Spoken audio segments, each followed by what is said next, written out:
Hi friends, ಎಲ್ರಿಗೂ ನಮಸ್ಕಾರ. Welcome back to Teju kitchen and vlogs. ಎಲ್ರಿಗೂ ಕೂಡ ಶಿವರಾತ್ರಿ ಹಬ್ಬದ ಶುಭಾಶಯಗಳು. ಇದು ನನ್ನ ಫಸ್ಟ್ ವ್ಲಾಗ್ ಆಗಿರುತ್ತೆ. ಇದನ್ನು ಶಿವರಾತ್ರಿ ಹಬ್ಬದ ದಿನದಿಂದನೇ ಶುರು ಮಾಡೋಣ ಅಂತ ಅಂದ್ಕೊಂಡಿದ್ದೆ. ಸೊ ಹಾಗೆ ಶುರು ಮಾಡ್ತಾ ಇದ್ದೀನಿ. ನಾನು ಈ ವಿಡಿಯೋದಲ್ಲಿ ನನ್ನ ಮಾರ್ನಿಂಗ್ ರೋಟೀನ್ ಮತ್ತು ದೇವಸ್ಥಾನಕ್ಕೆ ಹೋಗಿದ್ದು ಬಂದು ಈ ಥರ ಕೆಲವೊಂದು ವಿಡಿಯೋಗಳನ್ನ ನಿಮ್ಮ ಹತ್ರ ಶೇರ್ ಮಾಡ್ಕೊತಾ ಇದ್ದೀನಿ. ನನ್ನ ದಿನ ಸ್ಟಾರ್ಟ್ ಆಗೋದೇ ಬೆಳಗ್ಗೆ 6 ಗಂಟೆಯಿಂದ. ನಾನು ಎದ್ದ ತಕ್ಷಣ ಫಸ್ಟು ಒಂದು ಗ್ಲಾಸ್ ಬಿಸಿ ನೀರಿಗೆ ಬೀಟ್ರೋಟ್ ಕ್ಯೂಬ್ಸ್ನ ಹಾಕ್ಕೊಂಡು ಡಿಟಾಕ್ಸ್ ಡ್ರಿಂಕ್ಸ್ನ ಕುಡಿದ ನಂತರ ನನ್ನ ದಿನ ಶುರು ಆಗುತ್ತೆ. ಸೊ ಈ ಡಿಟಾಕ್ಸ್ ಡ್ರಿಂಕ್ನ ಕುಡಿಯೋದ್ರಿಂದ ಒಂಥರ ಬಾಡಿಗೆ ಎನರ್ಜಿ ಸಿಗುತ್ತೆ ನನಗೆ. ಸೊ ಅದಕ್ಕೋಸ್ಕರ ನಾನು ಬೆಳಿಗ್ಗೆ ಎದ್ದ ತಕ್ಷಣ ಬೀಟ್ರೋಟ್ ಜ್ಯೂಸನ್ನ ಕುಡಿತೀನಿ. ಬೀಟ್ರೋಟ್ ಜ್ಯೂಸ್ ಎಲ್ಲ ಕುಡಿದಾದ್ಮೇಲೆ ನಾನು ಆಲ್ರೆಡಿ ನೆನ್ನೆನೇ ಮನೆಯೆಲ್ಲ ಕ್ಲೀನ್ ಮಾಡಿಟ್ಟಿದ್ದೆ. ಬಟ್ ಮನೆ ಮಾತ್ರ ಒರೆಸ್ಕೊಂಡಿರಲಿಲ್ಲ. ಅದನ್ನೆಲ್ಲ ಮನೆಯೆಲ್ಲ ಒರೆಸಿ ನೀಟಾಗಿ ಒಂದು ಫ್ಲೋರ್ ಮ್ಯಾಟ್ನು ಕೂಡ ಹಾಸ್ಕೊಂಡು ಫ್ರೆಶ್ ಅಪ್ ಆಗಿ ಬಂದು ದೇವ್ರ ಪೂಜೆ ಮಾಡೋಣ ಅಂತ ರೆಡಿ ಆಗ್ತಾ ಇದ್ದೀನಿ. ನಾನಿಲ್ಲಿ ಕಂಪ್ಲೀಟಾಗಿ ನಾನು ರೆಡಿ ಆಗೋದು ಮೇಕಪ್ ಮಾಡ್ಕೊಳ್ಳೋದನ್ನ ನಾನು ಈ ವಿಡಿಯೋದಲ್ಲಿ ತೋರಿಸಿಲ್ಲ. ಮೇಕಪ್ ವಿಡಿಯೋನೇ ನಾನು ಸಪ್ರೇಟಾಗಿ ತೋರಿಸ್ತೀನಿ. ನಾನೀಗ ಸಿಂಪಲ್ಲಾಗಿ ದೇವಸ್ಥಾನಕ್ಕೆ ಹೋಗೋಕ್ಕೋಸ್ಕರ ರೆಡಿ ಆಗ್ತಾ ಇದ್ದೆ. ಸೊ ಫೈನಲಿ ನಾನು ರೆಡಿ ಆಗಿದ್ದಾಯಿತು. ದೇವರ ನೈವೇದ್ಯಕ್ಕೆ ಅಂತ ನಾನಿಲ್ಲಿ ಅವಲಕ್ಕಿ ರಸಾಯನನ ನಾನಿಲ್ಲಿ ರೆಡಿ ಮಾಡ್ಕೊತಾ ಇದ್ದೀನಿ. ಫಸ್ಟೇ ಅವಲಕ್ಕಿನ ನೀಟಾಗಿ ತೊಳೆದಿಟ್ಕೊಂಡಿದ್ದೆ. ಅದಕ್ಕೆ ಬೆಲ್ಲ, ಗೋಡಂಬಿ ಮತ್ತು ದ್ರಾಕ್ಷಿ, ಕಟ್ ಮಾಡಿ ಇಟ್ಕೊಂಡಿರೋಂಥ ಬಾಳೆಹಣ್ಣು ಇದೆಲ್ಲನೂ ಕೂಡ ಹಾಕಿ ನೀಟಾಗಿ ಮಿಕ್ಸ್ ಮಾಡ್ಕೊತಾ ಇದ್ದೀನಿ. ತುಂಬಾ ಬೇಗನೆ ಆಗುತ್ತೆ ಅಂತ ನಾನು ಈ ರಸಾಯನ ರೆಡಿ ಮಾಡ್ಕೊತಾ ಇದ್ದೀನಿ. ಇದೆಲ್ಲ ರೆಡಿ ಆಗಿದ ನಂತರ ಪೂಜೆಗೆ ರೆಡಿ ಮಾಡ್ಕೊತಾ ಇದ್ದೆ. ನೆನ್ನೆನೇ ಫೋಟೋ ಮತ್ತು ಎಲ್ಲ ಪೂಜಾ ಸಾಮಾನುಗಳನ್ನೆಲ್ಲ ರೆಡಿ ಮಾಡಿ ಇಟ್ಕೊಂಡಿದ್ದೆ. ಕಳಸ ಮಾತ್ರ ನಾನು ಮಾರ್ನಿಂಗ್ ರೆಡಿ ಮಾಡ್ತಾ ಇದ್ದೀನಿ. ಯಾಕಂತ ಅಂದರೆ ಕಳಸನ ನಾವು ನೈಟಲ್ಲೇ ಕೂರಿಸ್ಬಾರ್ದು. ಸೊ ಅದಕ್ಕೋಸ್ಕರ ಬೆಳಿಗ್ಗೆನೇ ನೀರೆಲ್ಲ ಇಟ್ಟು ಕಳಸಕ್ಕೆ ಎಲೆ ಎಲ್ಲ ಹಾಕಿ ಕಾಯಿನೂ ಕೂಡ ಹೊಸದಾಗಿ ಕಾಯಿ ಇಡ್ತಾ ಇದ್ದೆ. ನನ್ನ ಮಗ ಬಂದು ಅಲ್ಲಂತೂ ತುಂಬಾ ಡಿಸ್ಟರ್ಬ್ ಮಾಡ್ತಾ ಇದ್ದ, ಅಮ್ಮ ಅದು ಕೊಡು, ಅಮ್ಮ ಇದು ಕೊಡು ಅಂತ. ಸೊ ಅದಕ್ಕೆ ಅವನ ಜೊತೆ ಮಾತಾಡ್ಕೊಂಡು ಹಾಗೆ ಪೂಜೆಗೆಲ್ಲ ರೆಡಿ ಮಾಡ್ತಾ ಇದ್ದೆ. ತೆಂಗಿನಕಾಯಿನ ನಾನು ಹೊಸದಾಗಿ ಇಟ್ಟಿದ್ದೆ ಇವತ್ತು ಹಬ್ಬದ ದಿನ ಅಂತ. ಯಾಕಂದರೆ ಹಳೆ ಕಾಯಿ ಒಣಗೋಗ್ಬಿಟ್ಟಿತ್ತು. ಅದಕ್ಕೆ ಹೊಸ ಕಾಯಿನ ನಾನು ಇಟ್ಕೊಂಡಿದ್ದೆ. ಇಷ್ಟೇ ಸಿಂಪಲ್ಲಾಗಿ ನಾನು ಕಳಸ ಕೂರಿಸ್ಕೊಂಡಿದ್ದೀನಿ. ಅವನಂತೂ ಮಧ್ಯ ತುಂಬಾ ಡಿಸ್ಟರ್ಬ್ ಮಾಡ್ತಾ ಇದ್ದ. ಅವನಿಗೆಲ್ಲ ನೋಡಿ ಬಂದ ನಂತರ ಅವಲಕ್ಕಿ ಪ್ರಸಾದ ಏನು ರೆಡಿ ಮಾಡಿ ಇಟ್ಕೊಂಡಿದ್ದೆ ಅದನ್ನು ದೇವರ ನೈವೇದ್ಯಕ್ಕೆ ಹಾಕಿತ್ತಿಟ್ಕೊತಾ ಇದ್ದೀನಿ. ಸೊ ಇವಾಗ ಪೂಜೆ ಮಾಡಿಬಿಡೋಣ, ಎಲ್ಲ ರೆಡಿ ಆಯ್ತು ಅಂತ ಹೇಳಿ ಪೂಜೆಗೂ ಕೂಡ ನಾನು ರೆಡಿ ಮಾಡಿಕೊಂಡಿದ್ದೆ. ನಮ್ಮ ಮನೇಲಿ ಸಪ್ರೇಟಾಗಿ ದೇವ್ರ ಮನೆ ಏನಿಲ್ಲ.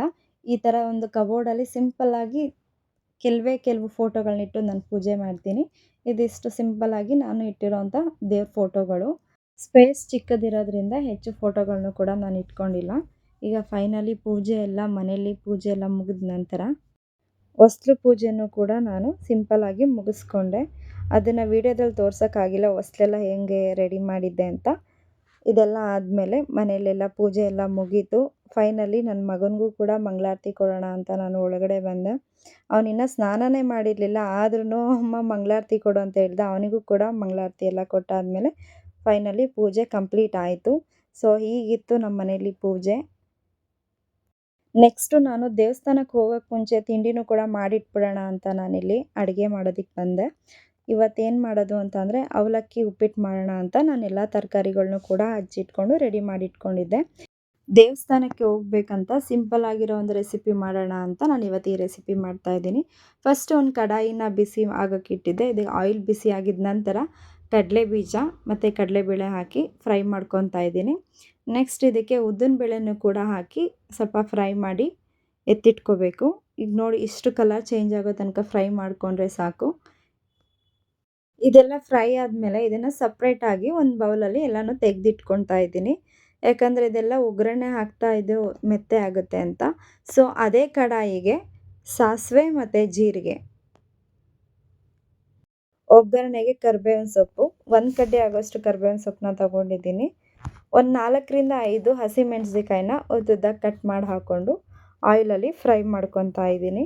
ಇದೆಲ್ಲ ಫ್ರೈ ಆಗಿದ್ಮೇಲೆ ಕಟ್ ಮಾಡಿಟ್ಟಿರೋಂಥ ಬೀನ್ಸ್ನ ಹಾಕ್ಕೊತಾ ಇದ್ದೀನಿ. ಬೀನ್ಸು ಮತ್ತು ಕ್ಯಾರೆಟ್ನ ಸಣ್ಣದಾಗಿ ಹಚ್ಚಿಟ್ಕೊಂಡಿದ್ದೀನಿ. ಈಗ ಬೀನ್ಸ್ ಹಾಕಿದ ನಂತರ ಕ್ಯಾರೆಟ್ನೂ ಕೂಡ ಹಾಕ್ಕೋತಾ ಇದ್ದೀನಿ. ಯಾಕಂದರೆ ಇದು ಡೈರೆಕ್ಟ್ ನಾವು ಒಗ್ಗರಣೆಯಲ್ಲಿ ಬೇಯಿಸೋದ್ರಿಂದ ನಾನು ಫಸ್ಟ್ ಬೀನ್ಸ್ ಮತ್ತು ಕ್ಯಾರೆಟ್ನ ಹಾಕ್ಕೊಂಡು ಚೆನ್ನಾಗಿ ಫ್ರೈ ಮಾಡ್ಕೊತಾ ಇದ್ದೀನಿ. ಇದೆಲ್ಲ ಫ್ರೈ ಆಗಿದ ನಂತರ ಕ್ಯಾಪ್ಸಿಕಮ್ನು ಕೂಡ ಅದನ್ನು ಚಿಕ್ಕದಾಗಿ ಕಟ್ ಮಾಡಿ ಇಟ್ಕೊಂಡಿದ್ದೆ. ಅದನ್ನು ಕೂಡ ಹಾಕ್ಕೊಂಡು ನೀಟಾಗಿ ಮಿಕ್ಸ್ ಮಾಡ್ಕೊತಾ ಇದ್ದೀನಿ. ಇದೆಲ್ಲ ಚೆನ್ನಾಗಿ ಫ್ರೈ ಆದಮೇಲೆ ಸ್ವಲ್ಪ ರುಚಿಗೆ ತಕ್ಕಷ್ಟು ಉಪ್ಪನ್ನು ಕೂಡ ಹಾಕ್ಕೊಂಡು ಅದನ್ನು ಕೂಡ ಚೆನ್ನಾಗಿ ಮಿಕ್ಸ್ ಮಾಡ್ಕೊತಾ ಇದ್ದೀನಿ. ಲೋ ಫ್ಲೇಮಲ್ಲೇ ಇದನ್ನು ಕುಕ್ ಮಾಡ್ಕೊತಾ ಇದ್ದೀನಿ. ನೆಕ್ಸ್ಟ್ ಇದನ್ನೆಲ್ಲ ತರಕಾರಿ ಹಾಕಿದ್ಮೇಲೆ ಲಿಡ್ನ ಕ್ಲೋಸ್ ಮಾಡಿ ಒಂದು 5 ನಿಮಿಷ ಬೇಯಿಸಬೇಕು. ನೋಡಿದ್ರಲ್ವಾ, ತರಕಾರಿ ಇಷ್ಟು ಬೆಂದಿದ್ರೆ ಸಾಕು. ಇವಾಗ 2 ದೊಡ್ಡ ಸೈಜ್ ಈರುಳ್ಳಿನ ಉದ್ದದಾಗಿ ಕಟ್ ಮಾಡಿ ಇಟ್ಕೊಂಡಿದ್ದೆ. ಈರುಳ್ಳಿನೂ ಕೂಡ ಹಾಕಿ ಚೆನ್ನಾಗಿ ಫ್ರೈ ಮಾಡ್ಕೋಬೇಕು. ಸ್ವಲ್ಪ ಕಲರ್ ಚೇಂಜ್ ಆದರೆ ಸಾಕು. ಇದು ಸ್ವಲ್ಪ ಕಲರ್ ಚೇಂಜ್ ಆಗ್ತಿದ್ದಂಗೆ ಟೊಮೆಟೊನು ಕೂಡ ಹಾಕ್ಕೊಂಡು ಚೆನ್ನಾಗಿ ಮಿಕ್ಸ್ ಮಾಡ್ಕೋಬೇಕು. ಆಮೇಲೆ ಲಿಡ್ನ ಕ್ಲೋಸ್ ಮಾಡಿ ಒಂದು 5 ನಿಮಿಷ ಟೊಮೆಟೊ ಎಲ್ಲ ಮೆತ್ತಗೆ ಬೇಯೋ ತನಕ ಲಿಡ್ನ ಕ್ಲೋಸ್ ಮಾಡಿ ಇಡಬೇಕು. ಈಗ ತರಕಾರಿಗಳೆಲ್ಲ ಬೇಯೋ ಟೈಮಲ್ಲಿ ನಾನು ಸುಮ್ಮನೆ ಇರೋದಿಲ್ಲ, ಎಲ್ಲನೂ ನೀಟಾಗಿ ಎಲ್ಲ ಏನೇನು ಗಲೀಜಿದೆ ಎಲ್ಲ ಗ್ಯಾಸ್ ಸ್ಟವ್ ಹತ್ರ ಎಲ್ಲನೂ ಹಾಗೆ ಎಲ್ಲನೂ ಕ್ಲೀನ್ ಮಾಡ್ಕೋತಾ ಇರ್ತೀನಿ.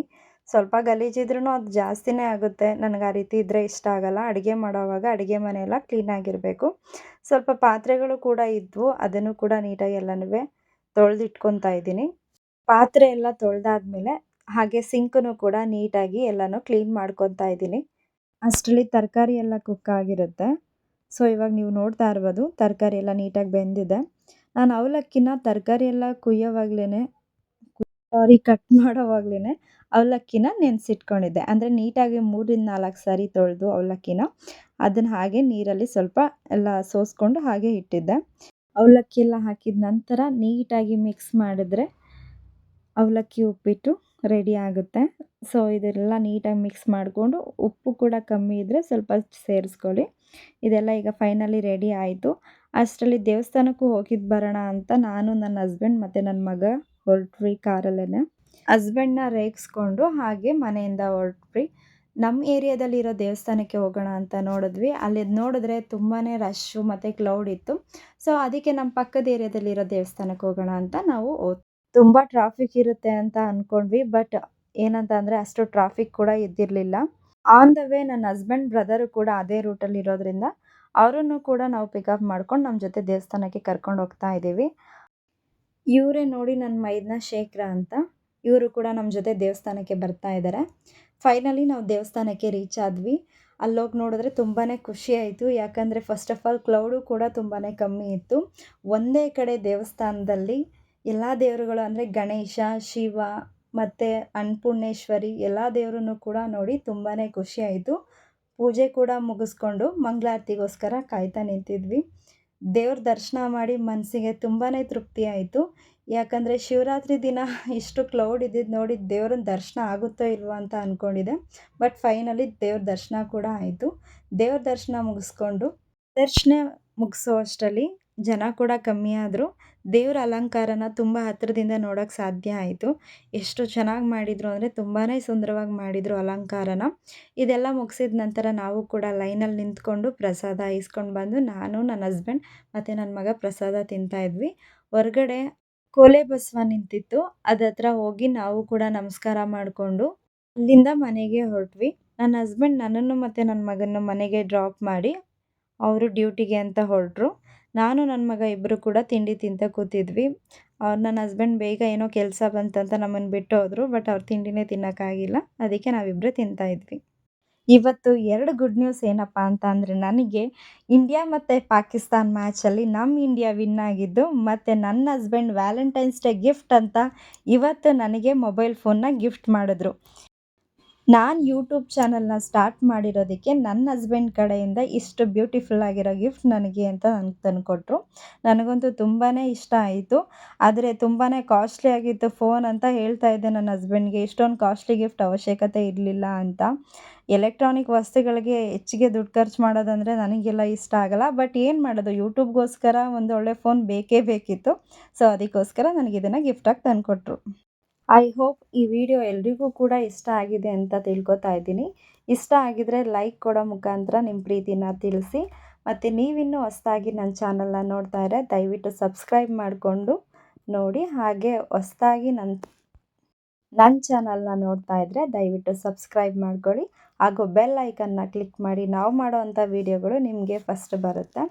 ಈ ಮೊಬೈಲ್ನ ಗಿಫ್ಟ್ ಕೊಟ್ಟಿದ್ದಕ್ಕೆ ನನ್ನ ಹಸ್ಬೆಂಡ್ಗೆ thank you so very much. ಹಾಗೆ ಈ ವಿಡಿಯೋ ನೀವು ಕೂಡ ಕಂಪ್ಲೀಟಾಗಿ ನೋಡಿದ್ದಕ್ಕೆ ಥ್ಯಾಂಕ್ ಯು ಸೋ ಮಚ್.